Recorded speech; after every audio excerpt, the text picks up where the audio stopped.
Тука на Мечкин камен, на манифестацијата на отворена Крушево низ Корија, која што по 12 пат се одржува традиционално тука на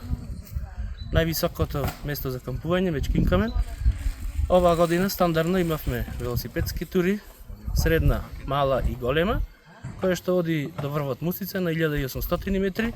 а тука беше и планинарската тура, која што оди до Свети Спас и завршува горе во Крушево. Оваа година имавме преку 100 учесници. Целта на оваа манифестација е да го промовираме овие спортови на отворено, здрав живот, кампување, дружба, социјализација и нормално да ја подигнеме еколошката свест на сите учесници од најмала возраст па се до повозрастните. Зоран Јаевски, председател на Сдружение на ВС Байкинг, председател на Асоциација на аматерски велосипедски сдруженија.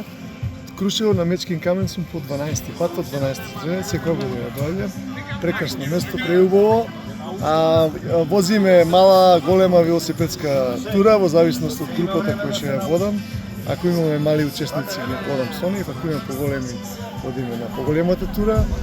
И така возиме низ цела Македонија. Оваа година има 28 велосипедски настани низ цела Македонија од сите сдруженија. Се обидуваме да стасаме секаде, во зависност од обврските. За жал, покрај убавините на Македонија имаме и голем број на диви депонии кои што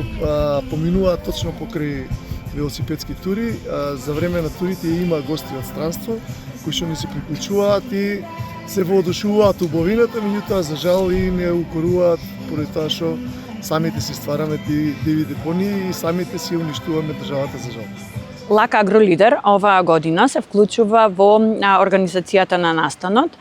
Крушево низ Корија, која што се организираше по 12 пат, со тоа што ние воведовме еден нов иновативен елемент, односно креиравме QR код, кој што QR код беше поделен на учесниците во стартните пакети. И за да може истите додека возат или додека планинарат, да може да сликаат отпад, да сликаат дива депонија или потенцијално место каде што е можно да се појави дива депонија, со тоа што го скенираат QR кодот и ги праќаат сликите со цел да можеме да идентификуваме и да мапираме диви депонии, отпад или потенцијални диви депонии. Она што е важно во овој проект е, освен тоа што ние правиме мониторинг на програмите и на буџетот од комуналните предпријатија и програмите на општината,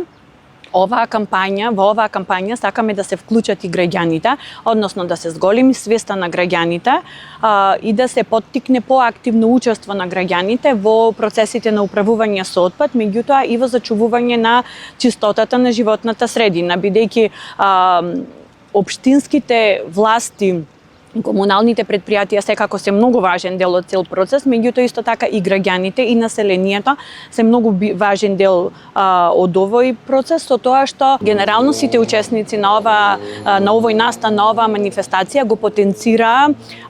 учеството и важноста на граѓаните, но не и само на граѓаните, туку и на сите спортисти, на сите велосипедисти, на сите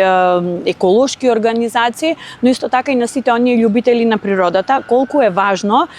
животната средина да биде чиста и да можеме да ги мапираме и да ги идентификуваме дивите депонии. Исто така, она што сакам да го потенцирам е тоа што секој граѓанин треба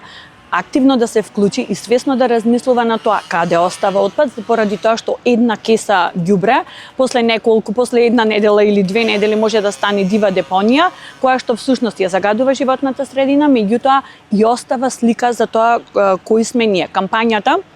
која што ја направивме, наречена скенирај го QR кодот и пријави депонија за 10 секунди, навистина е така, бидејќи со скенирање на QR кодот се прикачува сликата каде што ја има потенцијалната дива депонија или отпад,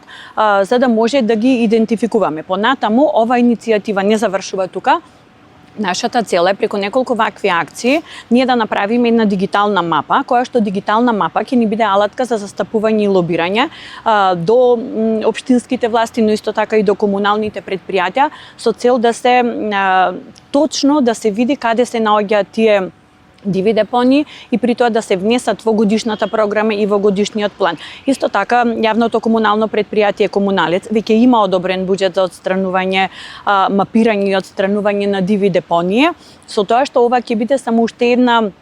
плюс алатка на која што ќе им кажеме точно на кои места има диви депонии или потенцијална можност за диви депонии, со тоа што и тие сами ќе знаат каде може да ги најдат, а всушност не се дел од централното градско подрачје, каде што нели и таму сме често навикнати да гледаме диви депонии, меѓутоа во планинските места, на турите, на по-недостапните места и за останатите граѓани, тие не се толку видливи, освен за велосипедистите, планинарите кои што всушност ги користат тие предели.